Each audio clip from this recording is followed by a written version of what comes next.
Hey everybody, welcome to Electric Cafe. Today's episode is about Joy Division and my history with Joy Division. So obviously, Joy Division has a huge impact on the history of New Order, and I'm a bigger New Order fan than Joy Division. Um, on a scale of 1 to 10, me being a Joy Division fan, I'm probably like when it comes to their music, maybe like an 8. When it comes to them as a band, I don't know, maybe like a 6 or something like that. Um, I'm a little bit torn on their music. Obviously, I think it's great. Obviously, I think it's recorded really cool, especially for the time. They could be probably the originators of post punk. I mean, very influential sound, very influential label, band. History of Ian Curtis is obviously, excuse me, excuse me. The history of Ian Curtis is iconic in many ways for the sad, and in some ways it's very, to me it's very sad. But it is kind of uplifting in a way because what came after them. But for me it's kind of like Bauhaus. Like there's some of Bauhaus that it's hard for me to hear for over 45 minutes, even though I love Bauhaus. They're so cool, and I love Peter Murphy's music even more because it's a little more happy. But they were doing so much drugs in Bauhaus that it's such a dark sound that sometimes it's hard to visit. It's very emotional to me. Joy Division's like that. It's hard to hear his voice sometimes.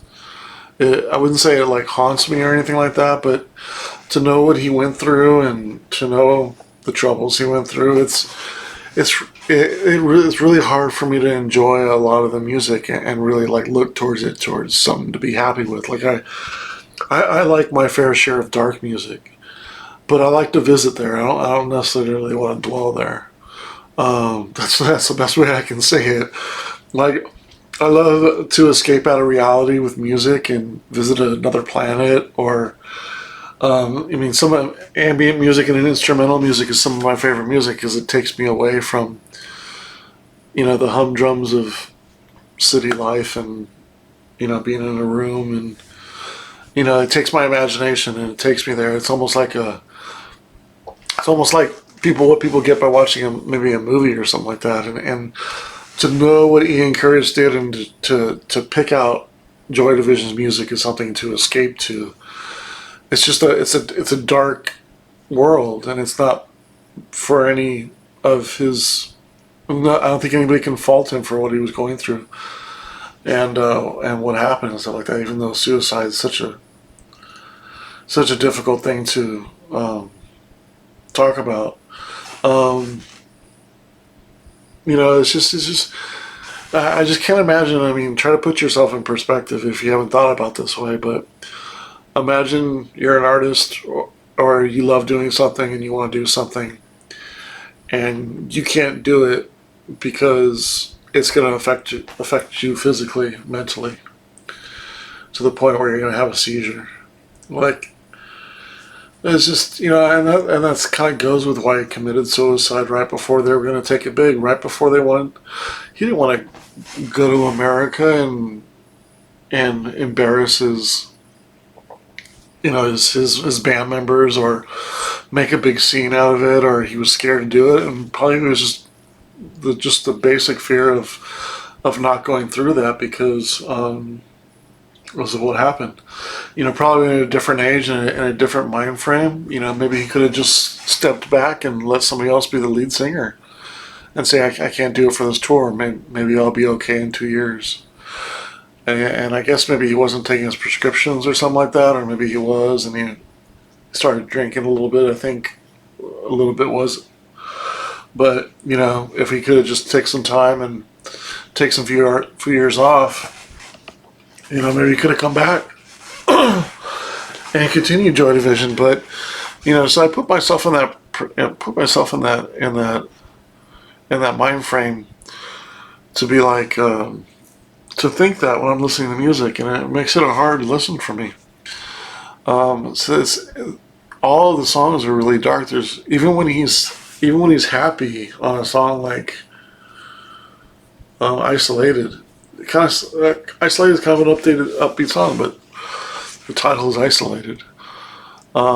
Just the way he sings Isolated is kind of like in the song, the beat's upbeat, but it's not. There isn't a lot of happiness in Joy Division's music.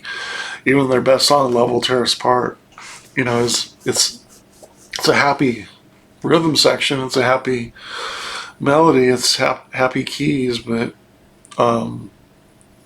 you listen to lyrics and it's a tough place to be. So that's kind of my thought on Joy Division. Like wanting to listen to them is just really hard sometimes. I will say, when I got this in 1995, this helped a lot. There's something maybe in a compilation aspect when you're just kind of looking at the overall of their work, and then maybe this was remastered at the time. This has a little bit of a warmer sound to it, and I think maybe in a complex of putting certain songs together, this kind of worked to where it doesn't feel as dark and, I don't want to say depressing. It's just a difficult listen to the albums, where this one seemed to have a flow that made it a little bit better for me. This kind of really brought them out for me, like in '95. This has pretty much all their. This is a really well-made CD. It's got "Love Will Tear Us Apart," of course, "Transmission," of course, "She's Lost Control," and "Shadow Play." Obviously, those are 4 staples. Then you got "Day of the Lords," "Isolation," "Passover," "Heart and Soul" is a great one. "24 Hours" is a great song. "These Days," that's kind of a kind of an upbeat song, but still kind of novelty. "Dead Souls" is a great song. Obviously, Nine Inch Nails' version of "New Dawn Fades," or Moby's version of "New Dawn Fades" is great. Nine Inch Nails, I believe, did "Dead Souls." Great cover. Those are great cover versions. "The Only Mistake," "Something Must Break," another great one. "Atmosphere" is a really great one. Then you got a remix of "Love Will Tear Us Apart." So this is like a really good introductory release for somebody like me who was kind of knew about them but didn't really know their albums per se really well, but knew all their more popular stuff. Like, this kind of worked for me at the time, and it kind of, got me to like them to where I could at least listen to the album and not feel like I was maybe as distraught as listening to, Unknown Pleasures. I believe I got this in 2000. I don't know, maybe like 2005. This is the reissue. They did a really great job of this. This has even the pictures and the artwork just goes so much with it. This has "Disorder" on there, "Day of the Lord," same thing. "New Dawn Fades" is on here. "She's Lost Control" and "Shadow Play" are great songs. I really like "Inner Zone" as well, and "I Remember Nothing." Obviously, it's an iconic album, an iconic cover in so many ways. Can be a difficult listen though, but I think with the time, the length of the record, I think it's well under 40 minutes. When you're listening to it, you don't like, if this music was 50, 60-minute long album, it'd be a difficult listen because it takes you there.